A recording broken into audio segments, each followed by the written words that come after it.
No fantasi, fakta yang tak bisa dinegosiasi. Ide dan gagasan, temuan dan analisa hanya untuk Indonesia. Salam kebenaran.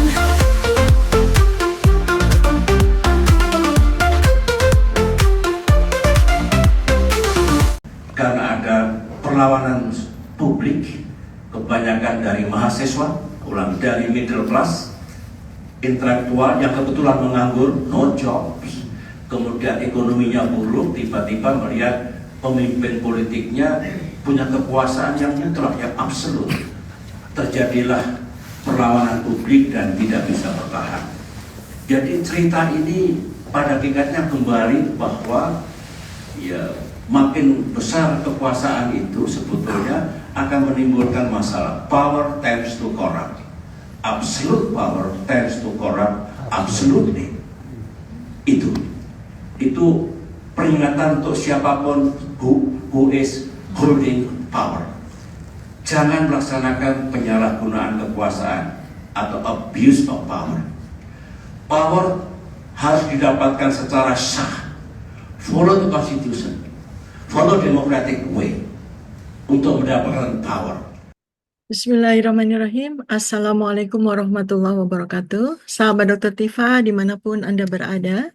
Selamat datang di Peradaban Baru Manusia bersama saya Dr. Tifa. Insya Allah channel ini akan mengantarkan Anda memasukinya dengan bekal keimanan, kecerdasan, dan kebenaran. Amin. Teman-teman sahabat Dr. Tifa semuanya, hari ini saya akan bahas tentang sinyal bahaya yang dikirim oleh Presiden SBY dari Tokyo. Apakah Indonesia menuju krisis 98 lagi? Presiden SBY kirim peringatan. Apakah kita sedang menuju jurang yang sama? Rupiah anjlok, ekonomi bergejolak, demonstrasi mulai meluas. Dan di tengah situasi ini, Presiden SBY muncul dengan sebuah peringatan keras dari Tokyo. Kenapa sekarang? Apakah ini sinyal bahwa Indonesia sedang dalam ancaman besar? Sebagaimana yang dilansir dalam Social Herald, SBY dari Tokyo mengingatkan potensi krisis politik dan ekonomi di Indonesia dengan situasi yang mirip dengan kejadian 1998. Rocky Gerung menilai pesan ini sebagai peringatan serius, mengingat ketidakpastian ekonomi dan politik yang membayangi pemerintahan Presiden Prabowo. Ada kekhawatiran atas ketidakstabilan akibat ketimpangan ekonomi, protes mahasiswa, serta dilema Presiden Prabowo dalam menjaga keseimbangan politik Jokowi. Investor pun mulai waspada. Ini bisa dibaca sebagai sebuah sinyal bahwa Presiden Prabowo untuk lebih mandiri dalam kepemimpinannya. Mari kita lihat faktanya. Presiden SBY melakukan kunjungan ke Jepang, bertemu dengan tokoh-tokoh penting di sana, lalu mengeluarkan peringatan keras dalam pidatonya tentang situasi Indonesia. Dia bicara tentang sejarah, tentang krisis, tentang ancaman yang akan datang. Tapi kenapa harus di Jepang? Dan kenapa sekarang? Jepang itu bukan sekadar negara biasa. Mereka adalah sekutu utama Amerika di Asia. Disinilah banyak keputusan besar diambil. Apakah mungkin ini adalah sinyal bahwa ada permainan global yang sedang berjalan?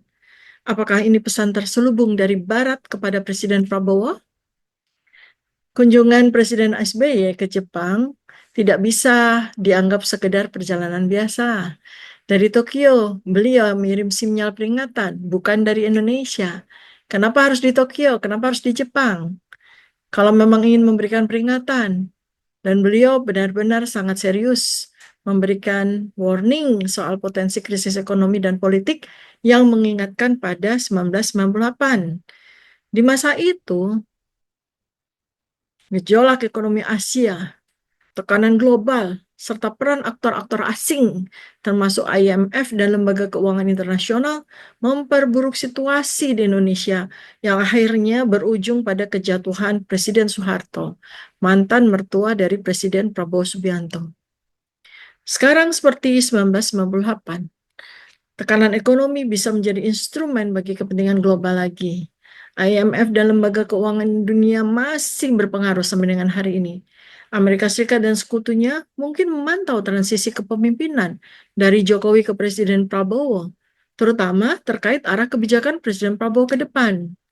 Nah, apakah ini adalah pesan US kepada Presiden Prabowo? Bisa jadi. Sinyal dari Presiden SBY ini bisa dibaca sebagai peringatan bagi Presiden Prabowo untuk lebih waspada terhadap dinamika global dan memastikan bahwa beliau tidak hanya menjadi perpanjangan tangan kepentingan asing, tapi juga mampu menjaga stabilitas nasional. Sekarang kalau kita lihat maknanya dari perspektif spiritual dan metafisika ya, Jepang memiliki makna tersendiri dalam kedua domain tersebut. Dalam sejarah dunia, Jepang adalah negara yang pernah jatuh akibat bom atom Hiroshima Nagasaki, tapi bisa bangkit sebagai kekuatan ekonomi terbesar di dunia. Bisa jadi SBY memilih Jepang sebagai tempat bicara. Kenapa? Untuk memberi simbol spiritual bahwa Indonesia sedang berada di persimpangan yang menentukan. Apakah akan jatuh seperti 1998 atau bangkit dengan cara baru seperti Jepang bangkit? Presiden SBY dikenal sebagai sosok yang memiliki kedalaman spiritual dan sering bicara dengan bahasa simbol. Dalam konteks peringatan, beliau sampaikan persis di Jepang, di Tokyo. Dan ada beberapa kemungkinan tinjauan yang bisa kita gali terkait motif dan pesan tersembunyinya. Presiden SBY ini bukan hanya seorang politisi ulung, 10 tahun menjadi presiden, dalam kepresidenan yang terbaik sepanjang sejarah bangsa Indonesia. Tetapi juga seorang pemikir beliau ini, yang sering merefleksikan peristiwa dengan pendekatan spiritual. Ada kemungkinan bahwa beliau sudah melihat tanda-tanda dalam fenomena sosial, politik, dan ekonomi yang terjadi saat ini. Beliau membaca dengan bahasa spiritual. Ya, di dalamnya ada bahasan ilmu tentang sejarah di situ. Karena sejarah itu berjalannya dalam sebuah siklus. Presiden SBY mungkin melihat bahwa Indonesia sedang memasuki fase siklus yang mirip dengan 1998. Dengan indikator ekonomi yang memburuk, meningkatnya ketidakpuasan sosial, dan adanya kekuatan besar yang bermain di belakang layar. Dalam tinjauan metafisik, para pemimpin yang telah lama berada di pusat kekuasaan, biasanya, seperti halnya Presiden SBY, seharusnya memiliki intuisi politik yang tajam. Bahkan dalam beberapa kasus dapat membaca arah peradaban sebelum itu terjadi. Tapi ini memang partikular kepada para pemimpin yang memang memiliki wisdom, memiliki ketajaman intuisi, memiliki kecerdasan yang jauh, beyond, dan memang menekuni spiritualitas. Beliau sering menyampaikan dalam bahasa simbol kepada Presiden Prabowo, jangan ada banyak matahari. Dalam pernyataannya, beliau mengatakan bahwa negara bisa kacau jika ada banyak matahari yang memimpin. Dan dalam simbolisme spiritual, matahari bisa berarti pusat kekuasaan atau energi utama yang memandu suatu bangsa. Maka jika terlalu banyak pusat energi dalam satu waktu, bisa menimbulkan saling bertabrakan, bisa terjadi disharmoni, atau bahkan chaos, fitnah kubro dalam agama Islam. Ini bisa menjadi peringatan agar ada satu pemimpin yang harus legowo untuk melepas kepemimpinannya karena sudah bukan waktunya lagi. Dan saat ini adalah waktunya Presiden Prabowo untuk memimpin. Sehingga di sini peringatan Presiden SBY kepada Presiden Prabowo adalah harus percaya diri, harus mandiri, harus jangan dependen kepada seseorang. Sudah selesai. Jadi jangan sampai terjadi dualisme dalam pemerintahan Presiden Prabowo. Presidennya satu saja gitu. Nah, di konferensi Tokyo, Jepang ini, Presiden SBY menyerukan kembali ke semangat kerjasama dalam tatanan dunia. Ini bisa dibaca sebagai sebuah pesan simbolis bahwa beliau melihat ada fragmentasi atau perpecahan dalam dinamika global maupun nasional. Perpecahan ini mungkin bukan hanya soal fisik, politik, ekonomi, tapi juga secara metafisik, energi peradaban yang mulai goyah. Karena memang benar, indeed, bahwa sekarang ini sudah terjadi sebuah transisi antara peradaban lama yang sudah ditinggal tergulung dan peradaban baru yang muncul sekarang. Maka saya selalu katakan bahwa saya ini mengantarkan Anda semua menuju kepada peradaban baru yang sudah muncul sekarang ini. Dan kita sudah ada di peradaban yang baru, dan barangkali Presiden SBY sudah bisa melihat itu. Sekarang coba kita beranalogi. Kejadian tahun 2024-2025 ini, apakah sama situasinya, auranya, energinya, dinamikanya dengan kejadian tahun 1998? Saat itu, indikator utamanya adalah rupiah jatuh ke titik terendah dari 2.000, 6.000 sampai 20.000 rupiah. Dengan akibat harga bahan pokok naik drastis dan kepercayaan kepada pemerintah runtuh seketika. Sekarang kita melihat pola yang mirip nggak? Rupiah melemah. Di tahun 2014, 12.000. Sekarang 16.000. Terjadi selama 10 tahun. Rupiah melemah. Harga kebutuhan pokok melambung. Dan ada indikasi prediksi bahwa rupiah sebentar lagi akan sampai ke 17.000. Karena sedikit lagi tuh 17.000. Akan ke 18.000. Dan itu akan menimbulkan ketidakpuasan besar terhadap pemerintahan saat ini. Bukan pemerintahan yang kemarin. Maka berhati-hatilah Presiden Prabowo. Dan indikator yang berikutnya yang sama. Tahun 1998, demo mahasiswa yang bertalu-talu terus-menerus di seluruh Indonesia dengan Jakarta sebagai pusatnya, itu yang menjadi pemicu kejatuhan rezim Soeharto. Hari ini, gerakan protes juga mulai meluas. Demo Indonesia Gelap sudah terjadi di 25 kota seluruh Indonesia. Apakah ini kebetulan yang sama? Atau ada kekuatan yang sedang mengarahkan ke peristiwa ini ke arah yang sama juga? Sekarang, coba kita merenungkan. Siapa yang diuntungkan dari kekacauan ini? Pada tahun 1958, kita tahu IMF masuk, Amerika Serikat masuk, kekuatan global lainnya masuk, memiliki peran besar dalam menjatuhkan Presiden Soeharto. Nah, hari ini, apakah mereka sudah mulai hadir? Apakah ada kekuatan-kekuatan global lain yang sudah mulai hadir? Yang menjadi kekuatan bersama yang ingin melemahkan Presiden Prabowo. Maka lihatlah narasi-narasi pada demo-demo. Lihatlah narasi-narasi pada sosial media. Apakah tujuannya ternyata secara implisit maupun eksplisit bukan untuk mengadili Jokowi, tapi justru ingin melemahkan Prabowo? Apakah sudah ada tulisan-tulisan atau ungkapan-ungkapan di panggung-panggung maupun pada demo, poster-poster yang mereka bawa yang mengindikasikan bahwa mereka menginginkan Prabowo jatuh? Nah, maka Presiden SBY sedang memberikan sinyal.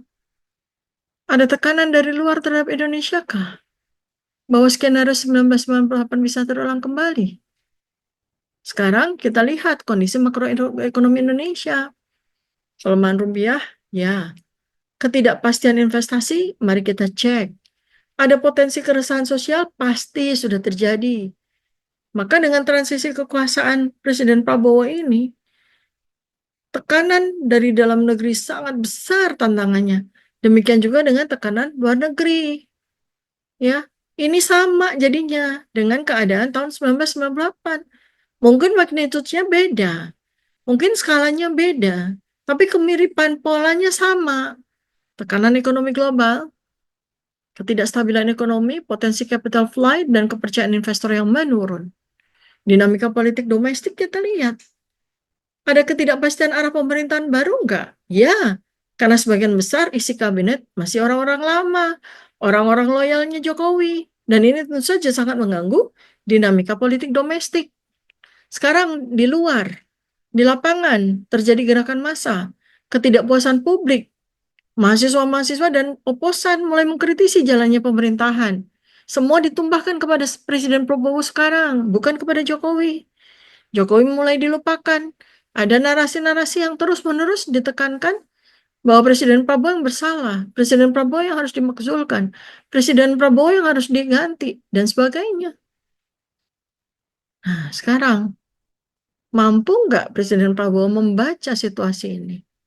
Reading the sign. Bukan yang kelihatan. Yang kemudian bisa dikalkulasi strateginya, bisa juga strategi itu bisa salah, bisa betul. Tapi reading the sign. Presiden Prabowo jenderal di medan perang. Tapi dia mampu nggak? Beliau mampu nggak reading the sign? Beliau sadar nggak bahwa ada kekuatan besar yang ingin menggulingkannya jika beliau tidak waspada? Sama seperti yang dialami Presiden Soeharto pada Mei 1998. Beliau mungkin karena berusia sudah sepuh, ya, reading the sign-nya menjadi berkurang. Sehingga yang terjadi adalah terjadilah puncak dari sangkaan krisis yang melanda Indonesia. Tsunami krisis ekonomi di Asia menghantam Indonesia dengan kekuatan Presiden Soeharto yang waktu itu sudah goyah, ya, terjadi distrust di kalangan kabinet sendiri, distrust di kalangan rakyat, maka terjadilah konstruk ekonomi, politik, dan sosial. Nah, jadi pola-polanya kelihatan.